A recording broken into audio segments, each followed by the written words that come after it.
With the hope that you will all be well, let's start today's lecture. As we are studying about thermodynamics property relations. In our previous lectures, we studied some basics. The state postulate established that the state of a simple compressible system is completely specified by two independent intensive properties. Therefore, at least theoretically, we should be able to calculate all the properties of a system at any state once two independent intensive properties are available. This is certainly good news for properties that cannot be measured directly, such as internal energy, enthalpy, and entropy. However, the calculation of these properties from measurable ones depends on the availability of simple and accurate relations between the two groups. However, in this part of lecture, we develop some relations for changes in internal energy, enthalpy, and entropy in terms of pressure, specific volume, temperature, and specific heats alone. We also develop some general relations involving specific heats. The relations developed will enable us to determine the changes in these properties. The property values at specified state can be determined only after the selection of a reference state, the choice of which is quite arbitrary. So let's start. First, we will derive an expression for internal energy changes. For this, we choose the internal energy to be a function of temperature and specific volume. And mathematically, we can write it as U is a function of T and V. And take its total differential becomes du is equal to partial U over partial T while V is held constant dt plus partial U over partial V while T is held constant dV. Now using the definition of CV is actually equal to partial U over partial T while V is held constant. So in the above expression, now replace partial U over partial T while V is held constant with CV. We have du is equal to CV dt plus partial U over partial V while T is held constant dV. Now we choose the entropy to be a function of temperature and specific volume, and mathematically we can express it as S is equal to S, T and V. Now take its total differential. We have ds is equal to partial S over partial T while V is held constant dt plus partial S over partial V while T is held constant dV. Now substituting this into the T-ds relation, that is du is equal to T-ds minus P-dv. Here replace ds with partial S over partial T while V is held constant dt plus partial S over partial V while T is held constant dV. So after replacing this, we have du is equal to T partial S over partial T while V is held constant dt plus T partial S over partial V while T is held constant minus P dV. Now equating the coefficients of dt, partial S over partial T while V is held constant. Here equating the coefficients of dt, that gives partial S over partial T while V is held constant is equal to CV over T. And once again equating the coefficients of dV, that gives partial U over partial V while T is held constant is equal to T partial S over partial V while T is held constant minus P. Using the third Maxwell relation, that is partial S over partial V while T is held constant is equal to partial P over partial T while V is held constant. Now replace partial S over partial V while T is held constant with partial P over partial T. We get the expression partial U over partial V while T is held constant is equal to T partial P over partial T while V is held constant minus P. Now substitute this in the main equation of change in entropy. We get the desired relation for du, that is du is equal to Cv dt plus T partial P over partial T while V is held constant minus P dV. The change in internal energy of a simple compressible system associated with the change of state from T1 V1 to T2 V2 is determined by integration, and the equation becomes U2 minus U1 is equal to integral T1 to T2 Cv dt plus integral V1 to V2 T partial P over partial T while V is held constant minus P dV. So after deriving an expression for internal energy changes, now we will try to derive an expression for enthalpy changes. The general relation for enthalpy change is determined in exactly the same manner. This time we choose the enthalpy to be a function of temperature and pressure, and mathematically we can write it as H is equal to HT and P. Now take the total differential. We get dH is equal to partial H over partial T while P is held constant dt plus partial H over partial P while T is held constant dP. Now using the definition of Cp, we know that Cp is equal to partial H over partial T while P is held constant. So in the above expression, after replacing partial H over partial T while P is held constant with Cp, we have dH is equal to Cp dt plus partial H over partial P while T is held constant dP. Now we choose the entropy to be a function of temperature and pressure. That is, mathematically we can express it as S is equal to S, T and P. And after taking the total differential, we have ds is equal to partial S over partial T while P is held constant dt plus partial S over partial P while T is held constant dP. Now substituting this into the T-ds relation, that is dH is equal to T-ds plus V dP. So here after replacing ds with partial S over partial T while P is held constant dt plus partial S over partial P while T is held constant dP, we get the expression as dH is equal to T partial S over partial T while P is held constant dt plus V plus T partial S over partial P while T is held constant dP. Now as we already discussed in previous slides, once again equating the coefficient of dt from the previous expressions, we get partial S over partial T while P is held constant is equal to Cp over T. Now equating the coefficients of dP, we obtain partial H over partial P while T is held constant is equal to V plus T partial S over partial P while T is held constant. So here using the fourth Maxwell relation, that is partial S over partial P while T is held constant is equal to minus partial V over partial T while P is held constant. So from the above expression, replace partial S over partial P with partial V over partial T while P is held constant, we get the expression of partial H over partial P while T is held constant is equal to V minus T partial V over partial T while P is held constant. Now substitute these expressions into the equation of changes in enthalpy, that is dH.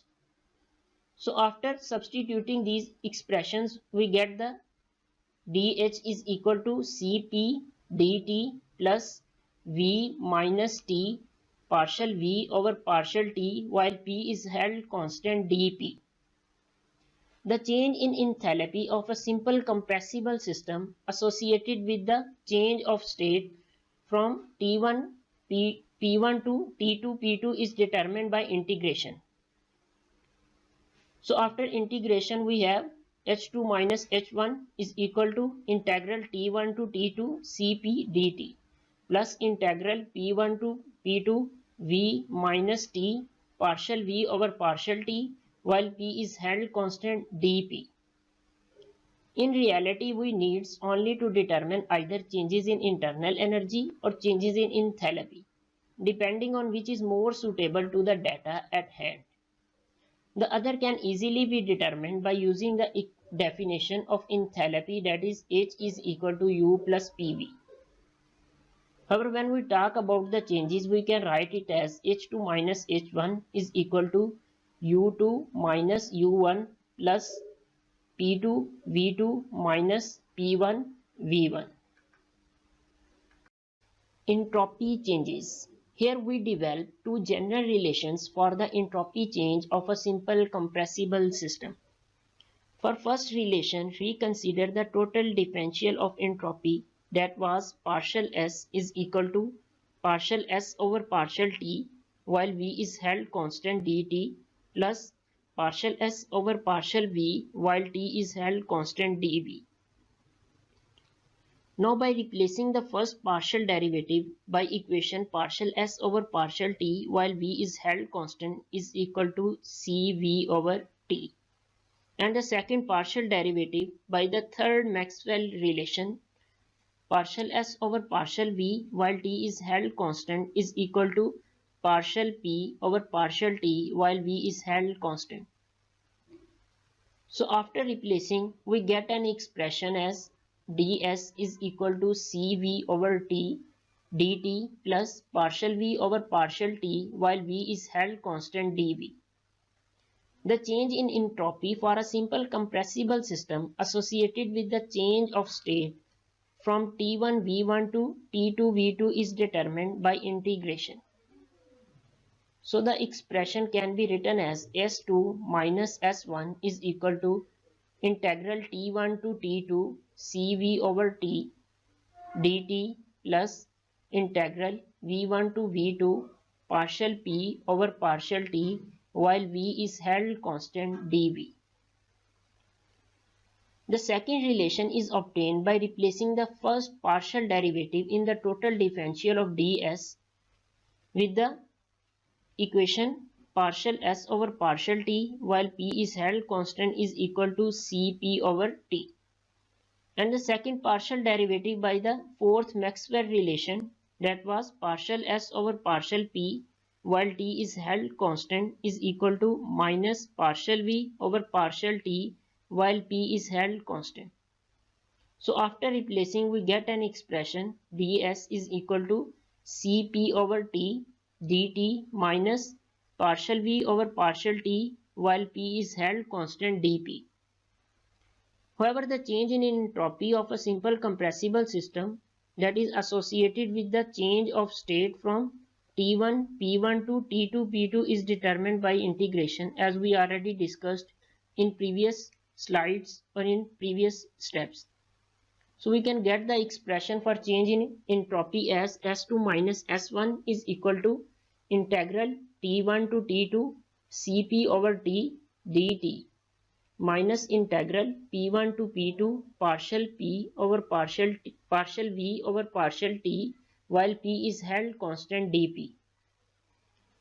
Either relation can be used to determine the entropy change.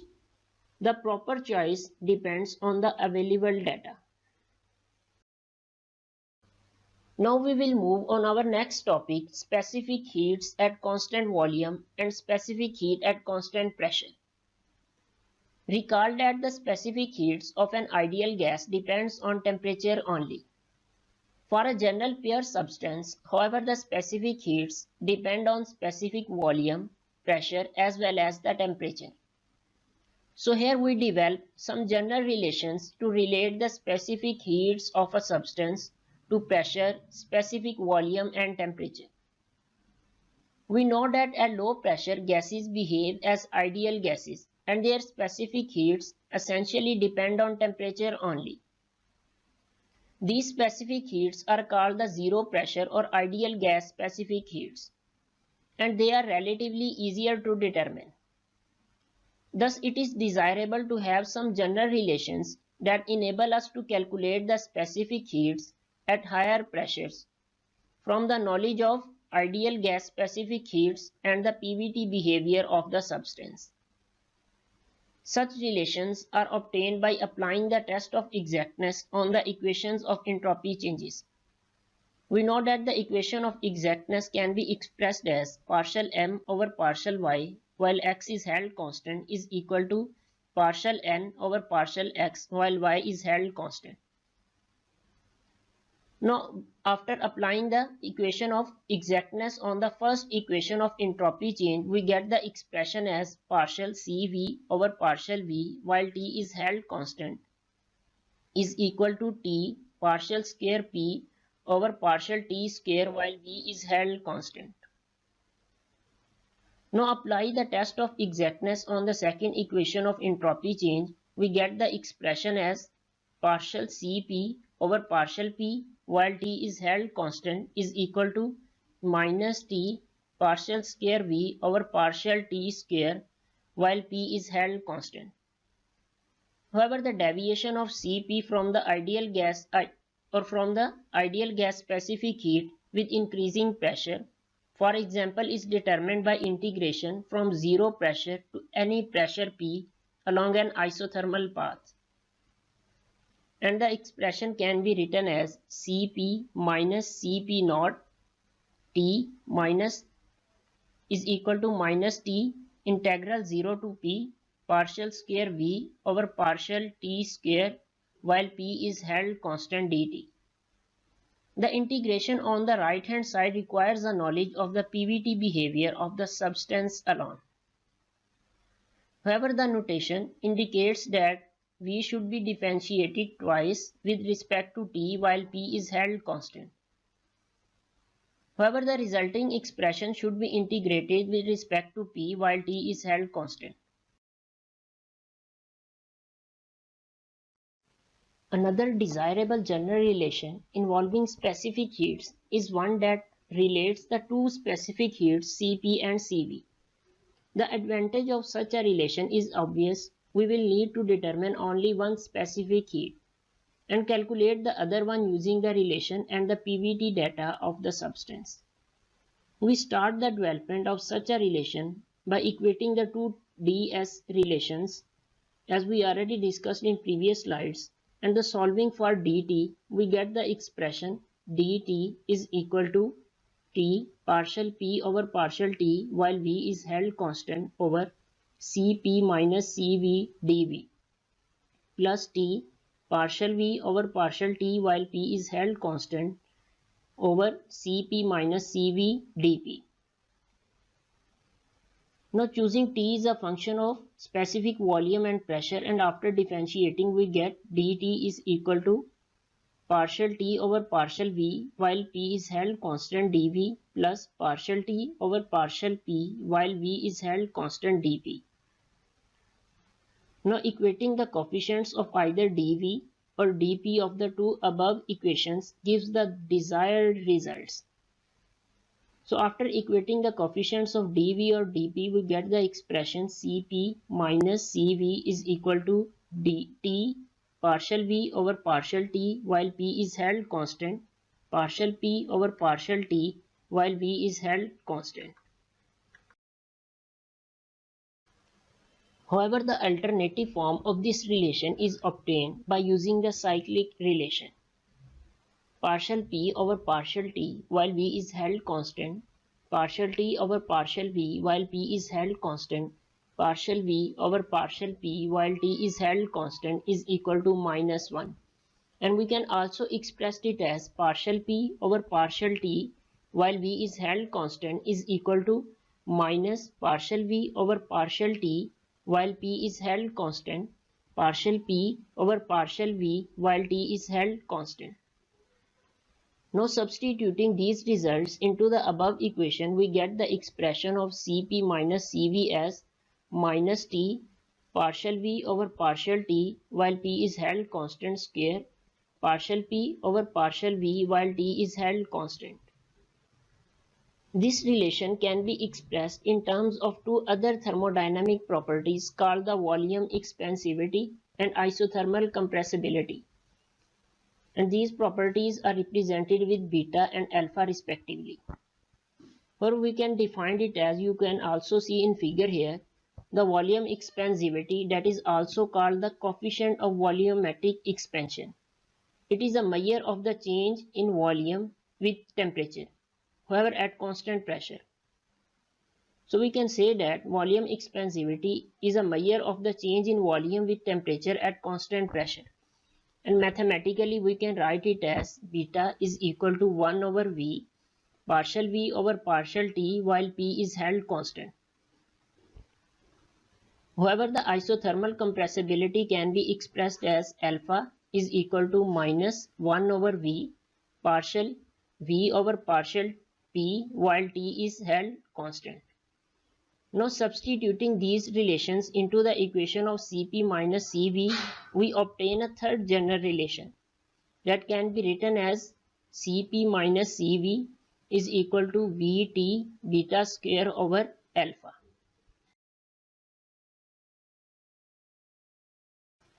This expression is called the Mayer relation in honor of the German physician and physicist J.R. Mayer. We can draw several conclusions from this equation. The isothermal compressibility alpha is a positive quantity for all substances in all phases. The volume expansivity could be negative for some substances such as liquid water below 4 degrees C, but its square is always positive or 0. The temperature T in this relation is thermodynamic temperature, which is also positive. Therefore, we conclude that the constant pressure specific heat is always greater than or equal to the constant volume specific heat. However, the difference between Cp and Cv approaches 0 as the absolute temperature approaches 0. The two specific heats are identical for purely incompressible substances since specific volume is constant. The difference between the two specific heats is very small and is usually disregarded for substances that are nearly incompressible, such as liquids and solids. Thank you for your attention.